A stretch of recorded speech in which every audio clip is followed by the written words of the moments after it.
Hi, welcome to the first module of HeartQuest called Courage.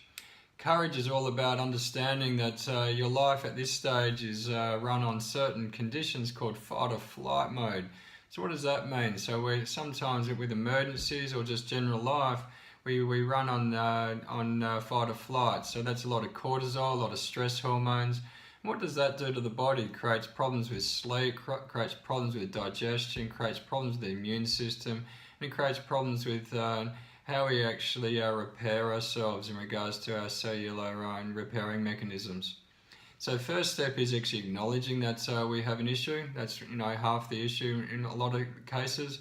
And then also having the courage to step forward and go, what do I need to do? And also make a step forward and go, yeah, I need to actually do something different. HeartQuest is a way to actually give you the information and also give you the tools to make those steps to actually allow the body to experience a life that doesn't just run on a fight or flight system. Okay, so what do we need to do first? First of all is actually check on our breathing. So breathing is a very basic operation in our lives. However, there's a lot of people, most people that I see in clinic, that don't breathe properly. They breathe from up in the shoulders, they breathe from the chest too much. And that's what we call secondary breathing. So that means that the breathing is all up in here and not down in through the actual abdominal cavity and out through the actual core of the body. So what are we going to do to actually help out that? So for example, we can actually, so when we're breathing, we actually breathe in here and we breathe in. As we breathe in, we're breathing in and we breathe in from the tummy. And out. And breathe in and out. So I'm just going to turn side on, and when I put my hand like this, we breathe in and out and breathe out. So that's step one of breathing. As we breathe from the tummy and that area there, as it starts to move in and out, we breathe from then down that area. Sometimes people find it hard. I know when I first came across this a number of years ago, it felt like my brain and body were just disconnected.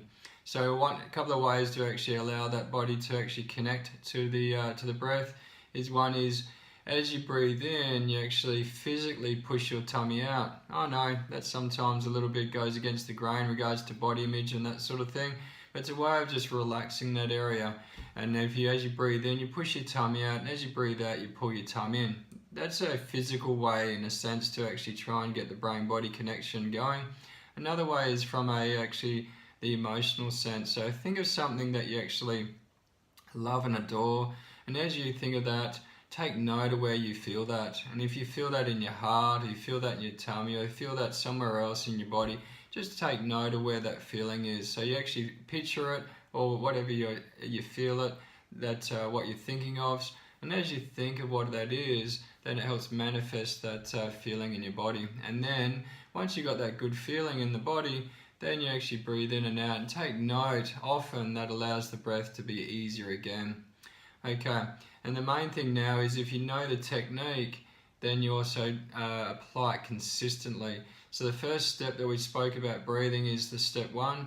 The next step is actually breathing from the tummy, but also breathing from the sides. So I'm just going to step back again and show you the next one. So we're breathing here. I'm going to put my thumbs just underneath the ribs here. And as you breathe in and breathe out, and breathe in and breathe out. And as you can see, my thumbs are moving out that way as I breathe in. So that means this area here is filled with the tummy area actually expands and contracts like billows. And if we're not breathing like from there, we end up breathing more that way.